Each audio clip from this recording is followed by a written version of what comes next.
আসসালামু আলাইকুম বন্ধুরা, চলে আসলাম নতুন একটা ভিডিও নিয়ে। এই ভিডিওতে আমি আপনাদের দেখাবো বাংলাদেশের টপ ট্রেন্ডিং ইউটিউব কাঁপানো 1 নম্বরে থাকা সাকিব খানের সদ্য মুক্তিপ্রাপ্ত তুফান সিনেমার উড়াধুরা লাগে গানটি। এই গানটি সর্বপ্রথমে মুক্তি পাওয়ার পর থেকে এখন পর্যন্ত 7 মিলিয়নের উপরে ভিউ ক্রস করেছে।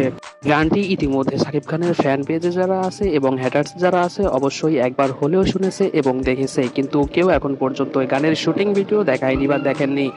এই ভিডিওর মাধ্যমে আমি আপনাদের দেখাবো শুটিং ভিডিও। উড়াধুরা লাগে গানের শুটিং ভিডিওটি দেখুন আপনারা কেমন লাগে।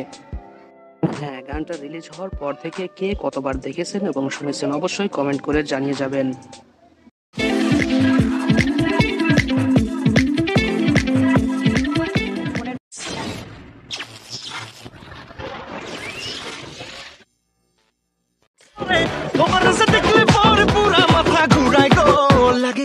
আগে উড়াধুরা গানটা 2 মিনিট 46 সেকেন্ড ইউটিউবে মুক্তি পেলেও গানটার আরো কিছু অংশ বাকি আছে, যেটা হয়তোবা সিনেমার ভিতরেই দেখানো হবে।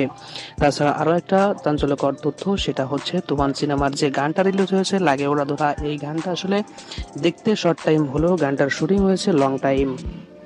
উড়াধুরা গানটার শুটিং এর জন্য তুফানের নায়িকা মিমি চক্রবর্তী শুটিং সেটে পৌঁছায় সকাল 6টায় এবং 8টা থেকে শুটিং শুরু হয়।